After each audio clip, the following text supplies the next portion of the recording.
اعوذ باللہ من الشیطان الرجیم، بسم اللہ الرحمن الرحیم۔ جس طرح اللہ رب العزت کی توفیق سے ہم نے سورۃ انفال کی پہلی 10 آیات دیکھیں، ان کا ترجمہ سنا، اسے سمجھنے کی تو کوشش کی، اللہ کی بارگاہ میں دعا ہے اللہ رب العزت ہمیں اس پہ عمل کرنے کی بھی توفیق عطا فرمائے۔ آج ہم دیکھیں گے سورۃ انفال کی آیت نمبر 11 سے، کیونکہ سورۃ انفال میں اللہ رب العزت نے غزوہ بدر کو بیان کیا ہے تو اسی کے ریلیٹڈ، اسی سے متعلق گفتگو کی جائے گی۔ تو ارشاد فرمائے اذ یغشکم النعاس امنۃ منہ وینزل علیکم من السماء ماء لیطہرکم بہ ویذھب عنکم رجز الشیطان ولیربط علی قلوبکم ویثبت بہ الاقدام۔ اب یہ اس وقت کا منظر بیان کرتی ہے یہ آیت کریمہ جب مسلمان مدینے سے نکل کے بدر میں پہنچ چکے ہیں۔ اب بدر میں پہنچ چکے ہیں مسلمان، تو یہ اس وقت کو بیان کرتی ہے، اس منظر کو بیان کرتی ہے کہ یاد کریں جب اللہ اپنی طرف سے تم پر گنودگی طاری کر رہا تھا، یعنی کہ نیند جو تھی وہ تمہارے اوپر اتار رہا تھا، اسے طاری کر دیا تمہارے اوپر۔ وَيُنَزِّلُ عَلَيْكُم مِّنَ السَّمَاءِ مَاءً لِيُطَهِّرَكُم، اور تمہارے لیے بے خوفی کا باعث ہوئی اور تمہارے اوپر پانی آسمان سے نازل کیا تاکہ تمہیں پاک کر دے۔ بِهِ وَيُذْهِبَ عَنكُمْ رِجْزَ الشَّيْطَانِ، تم سے شیطان کی نجاست کو دور کر دے۔ وَلْيَرْبِطَ عَلَىٰ قُلُوبِكُمْ، تمہارے دلوں کو مضبوط کر دے۔ وَيُثَبِّتَ بِهِ الْأَقْدَامَ، اور اس کے ذریعے تمہارے قدموں کو جما دے۔ اب اس آیت کریمہ میں اللہ رب العزت نے 4 چیزوں کو بیان کیا۔ پہلی جو ہے وہ نیند یعنی کہ گنودگی، دوسرا بارش کا برسانا، تیسرا فرمایا تمہارے دلوں کو اللہ مضبوط کر دے، اور چوتھا فرمایا تمہارے قدموں کو اللہ جما دے۔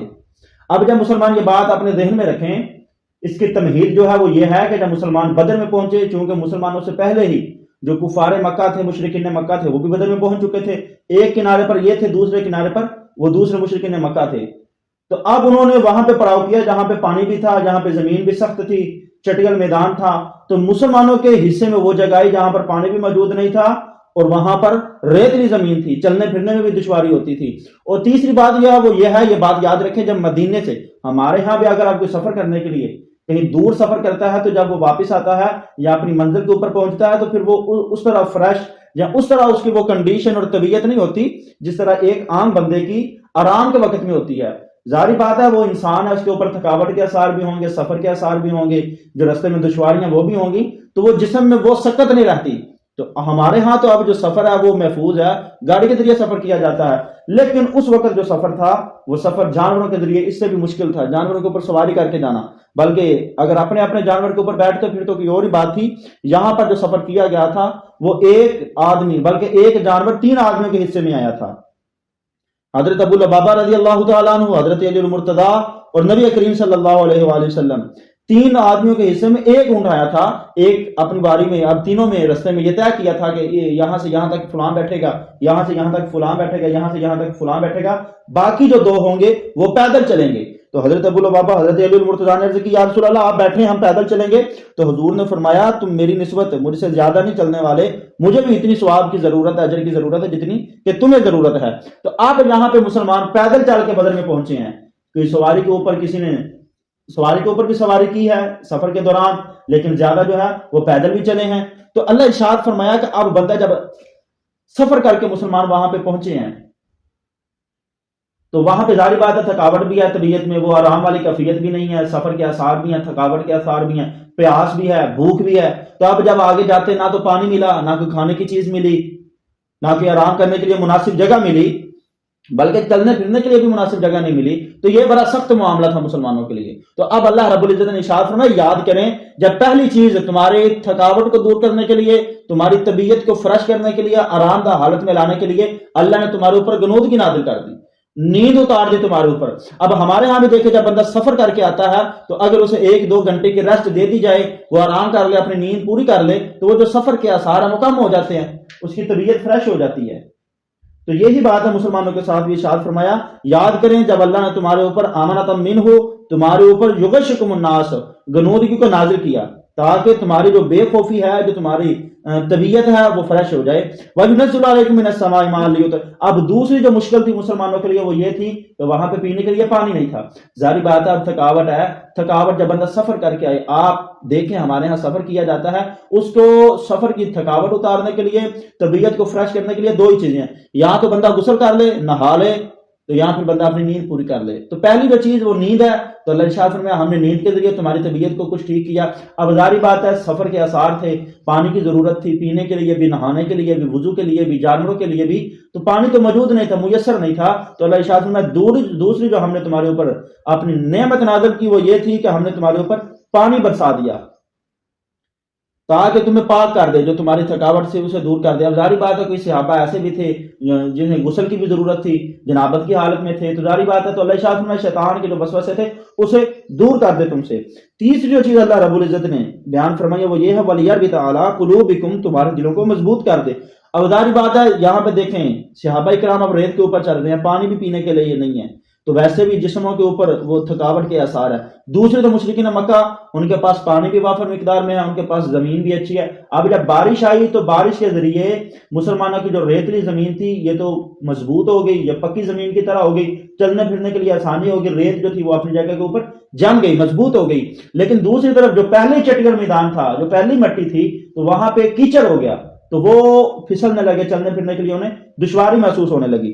تو یہ اللہ ارشاد فرمایا تمہارے دلوں کو مضبوط وَيُثَبِّتَ بِهِ الْأَقْدَامَ, اللہ تمہارے قدموں کو جما دے. تو قدموں سے جمانے سے مراد یہی ہے کہ جب اللہ نے ان کے لیے زمین کو مضبوط کر دیا, ریت کو جما دیا, گویا قدموں کو جما دیا. تو دوسری تفسیر یہ ہے کہ فرشتوں کے ذریعے جب نبی علیہ السلام کو بتایا گیا کہ آپ کی مدد کی جائے گی, تو پھر مسلمانوں کے دل بھی مضبوط ہو گئے, ان کے قدم جنگ میں بھی مضبوط ہو گئے. آگے ارشاد فرمایا اِذْ يُوحِي رَبُّكَ إِلَى الْمَلَائِكَةِ أَنِّي مَعَكُمْ فَثَبِّتُوا الَّذِينَ آمَنُوا, اور یاد کریں جب آپ کے رب نے فرشتوں کی طرف وحی کی کہ میں تمہارے ساتھ ہوں تو تم مومنوں کو ثابت قدم رکھو. سَأُلْقِي فِي قُلُوبِ الَّذِينَ كَفَرُوا الرُّعْبَ فَاضْرِبُوا فَوْقَ الْأَعْنَاقِ وَاضْرِبُوا مِنْهُمْ كُلَّ بَنَانٍ, ان کافروں کے دلوں میں میں روب ڈال دوں گا, سو تم کافروں کی گردنوں کے اوپر مارو اور ان کے ہر جوڑ کے اوپر مارو. دو چیزوں کو اللہ نے بیان فرمایا, پہلا گردن, دوسرا جوڑ. اب دیکھیں دونوں چیزیں بہت نازک ہیں. پورے جسم کا جو اشرف الاعضاء ہے وہ انسان کا سر ہے, اور پورے جسم میں جو ضعیف الاعضاء ہے یعنی کمزور اعضاء ہے وہ انسان کا جوڑ ہے. تو اللہ ارشاد فرمایا چاہے ان کی گردنوں کے اوپر مارو, ان کی گردنیں اتارو, یا ان کے جوڑوں کے اوپر مارو, ان کے ہاتھ پاؤں کاٹ دو تاکہ یہ تمہارے اوپر حملہ کرنے کے قابل نہ رہیں. ذالکم بانہم شاقوا اللہ ورسولہ, اس کی وجہ یہ ہے کہ انہوں نے اللہ اور اس کے رسول کی مخالفت کی ہے. اب ہیں وہ بھی اللہ کی مخلوق, یہ بھی اللہ کی مخلوق ہیں, پیدا ان کو بھی اللہ نے کیا, ان کو بھی اللہ نے پیدا کیا, لیکن ان دونوں میں زمین آسمان کا فرق ہے. دونوں لشکروں میں یہ وہ لوگ ہیں جنہوں نے اللہ رسول کی فرما برداری کی ہے, وہ لوگ ہیں جنہوں نے اللہ رسول کی مخالفت کی ہے. تو فرمایا یہ اسی وجہ سے ہے, اور ان کے ساتھ کوئی دشمنی نہیں ہے, اور ان کے ساتھ کوئی مخالفت نہیں ہے, اور ان کے ساتھ کوئی کسی چیز کا بدلہ نہیں ہے. بس محض بدلہ یہ ہے کہ انہوں نے اللہ اور اللہ کے رسول کی مخالفت کی ہے. وَمَن يُشَاقِقِ اللَّهَ وَرَسُولَهُ, اور جو اللہ اور اس کے رسول کی مخالفت کرے فَإِنَّ اللَّهَ شَدِيدُ الْعِقَابِ, تو اللہ اسے سخت عذاب دینے والا ہے. ذَلِكُمْ فَذُوقُوهُ وَأَنَّ لِلْكَافِرِينَ عَذَابَ النَّارِ, یہ ہے سزا. اب یہ خطاب کن سے ہے؟ یہ مشرکین مکہ سے ہے کہ یہ تمہاری سزا ہے تو ان کو چکھو, اور بے شک کافروں کے لیے دوزخ کا عذاب ہے. اور یہ بات یاد رکھیں, کوئی بھی نبی اللہ رب العزت نے بھیجا ہے کسی بھی قبیلے کی طرف, کسی بھی بستی والوں کی طرف, تو اللہ رب العزت نے اس نبی کے نام ماننے والوں کو سزا دی ہے. وہ کسی قسم کا کسی کو ٹڈیوں کا عذاب دیا, مینڈکوں کا عذاب دیا, پتھروں کا عذاب دیا, بندر بنا دیا, خنزیر بنا, مختلف عذاب پہنچائے. لیکن نبی علیہ السلام کی امت کے اوپر نہ تو ٹڈیوں کا عذاب آیا, نہ مینڈکوں کا, نہ طوفان کا. باقی یہ عذاب نہیں آئے, بلکہ ان کے لیے یہی عذاب ہے. اب جو مشرکین مکہ کو عذاب دیا جا رہا ہے یہ اس عذاب کی پہلی قسط ہے. دوسری جو قسط ہے وہ آگے انشاءاللہ ہم سورۃ التوبہ میں دیکھیں گے, وہاں پہ اللہ رب العزت نے بیان کی ہے. تو یہ پہلی قسط عذاب جو مشرکین مکہ کے اوپر آئی ہے. یا ایھا الذین آمنوا, اے ایمان والو, اذا لقیتم الذین کفروا زحفا فلا تولوہم الادبار, جب جنگ میں تمہارا کفار سے مقابلہ ہو جائے تو پھر ان سے پیٹ نہ پھیرو. پہلے مشرکین مکہ سے کہا کہ یہ عذاب چکھو, اب مسلمانوں سے خطاب ہے کہ اگر تمہارا کفار سے ہو جائے مقابلہ جنگ میں تو پھر پیٹ نہیں دکھانی. اگر تو پیٹ دکھائے گا وَمَن يُوَلِّهِمْ يَوْمَئِذٍ دُبُرَهُ إِلَّا مُتَحَرِّفًا لِقِتَالٍ أَوْ مُتَحَيِّزًا إِلَى فِئَةٍ فَقَدْ بَاءُوا بِغَضَبٍ مِّنَ اللَّهِ وَمَأْوَاهُ جَهَنَّمُ. اب دو صورتیں بیان فرمائی ہیں, دو صورتوں میں تم پیچھے ہٹ سکتے ہو. نمبر ایک یہ ہے کہ اس وجہ سے کہ تم اپنی جماعت میں ملنے کے لیے پیچھے ہٹو, یعنی کہ ایک بندہ اپنی جماعت سے آگے نکل گیا, وہ مشرکین کے صفوں میں چلا گیا, اب وہ دوبارہ مسلمانوں سے ملنے کے لیے, اپنی جماعت میں شامل ہونے کے لیے وہ واپس آ سکتا ہے. دوسری صورت یہ ہے کہ تم اپنی جنگ کی حکمت عملی تیار کرنے کے لیے, یعنی کہ مجھ سے تھوڑا پیچھے ہٹ جائیں. جس طرح آپ نے دیکھا ہے کہ وہ کہتے ہیں کہ 2 قدم پیچھے جانا پڑتا ہے حملہ کرنے کے لیے، تو حملہ کرنے کے لیے منصوبہ بندی کے لیے تم پیچھے 2 قدم ہو سکتے ہو۔ ان 2 صورتوں کے علاوہ اگر تم پیٹ دکھاؤ گے فباؤ بغضب، تو پھر تم اللہ کے غضب کے ساتھ لوٹو گے۔ وماواہ جہنم، فباؤ بغضب من اللہ، یہ اللہ کے غضب کے ساتھ لوٹو گے تو وماواہ جہنم، پھر تمہارا ٹھکانہ دوزخ ہوگا۔ اب دیکھیں بندہ نمازیں بھی پڑھتا رہے، زکاتیں بھی دیتا رہے، سارا کچھ ہی کرتا رہے، لیکن جب اللہ کے راستے میں جہاد میں نکلے تو وہاں پہ اب دشمن سے پیٹ پھیر کے، پیٹ دکھا کے نکل آئے واپس، تو اللہ کے نزدیک پھر اس کا ٹھکانہ جو ہے وہ جہنم ہے۔ وبئس المصیر، اللہ ارشاد فرمایا یاد رکھو وہ جو ٹھکانہ، وہ جو دوزخ ہے وہ بہت بری جگہ ہے۔ فلم تقتلوہم ولکن اللہ قتلہم، اے مسلمانوں یہ جو تم نے ان کو قتل کیا ہے، ان کو تم نے قتل نہیں کیا بلکہ ان کو اللہ نے قتل کیا ہے۔ وما رمیت اذ رمیت ولکن اللہ رما، اور اے حبیب آپ نے وہ جو خاک پھینکی ہے وہ آپ نے نہیں پھینکی، دراصل وہ خاک تو اللہ نے پھینکی ہے۔ وَلِيُبْلِيَ الْمُؤْمِنِينَ مِنْهُ بَلَاءً حَسَنًا، تاکہ وہ مومنوں کو اچھی آزمائش کے ساتھ گزارے۔ ان اللہ سمیع علیم، اللہ سننے والا ہے، اللہ جاننے والا ہے، یعنی کہ جو کچھ تم کرتے ہو وہ بھی اللہ دیکھ رہا ہے، وہ اس چیز کو اللہ جانتا ہے، جو کچھ تم کہتے ہو اللہ اس چیز کو بھی سنتا ہے۔ ذالکم ان اللہ محن کید الکافرین، تو یہ تمہارے ساتھ معاملہ ہے، تمہارے ساتھ یہ معاملہ ہے، یعنی کہ جو تم نے قتل کیے ہیں، جو تم نے خاک پھینکی ہے، اس میں اللہ کی مدد شامل حال تھی۔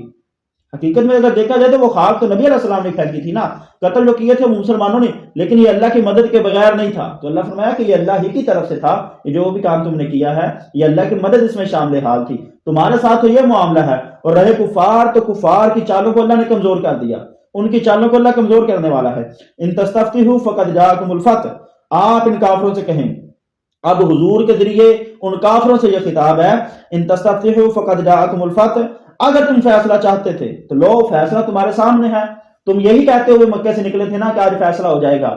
ابو سفیان کے قافلے کے متعلق جب مشرکین مکہ کو پتہ چلا تو انہوں نے کہا بھئی آج تو فیصلہ ہو جائے گا، آج چند مٹھی بھر مسلمان ہیں ہم انہیں ختم کر دیں گے تو بات ہی ختم ہو جائے گی، چاہیے تو ہمیں یہ تھا کہ ہم یہاں سے انہیں جانے نہ دیتے، چلیں اب وہ چلے گئے ہیں مدینے میں، تو آج ہم یہ جو درخت اسلام کا ہے اسے آج ہم جڑ سے کاٹ دیں گے، تو آج فیصلہ کا دن، آج فیصلہ ہو جائے گا۔ تو آپ ان سے کہیں تم فیصلہ چاہتے تھے تو لو فیصلہ تمہارے سامنے ہے، یہ تمہارے سردار مرے ہیں، یہ پڑے ہیں ہلاک ہوئے ہیں، یہ تمہارے جو 70 لوگ تھے وہ مار گئے ہیں، وہ تمہارا لشکر جو ہے وہ تتر بتر ہو گیا یہاں سے، تو ورنہ یہ فیصلہ تمہارے سامنے ہے۔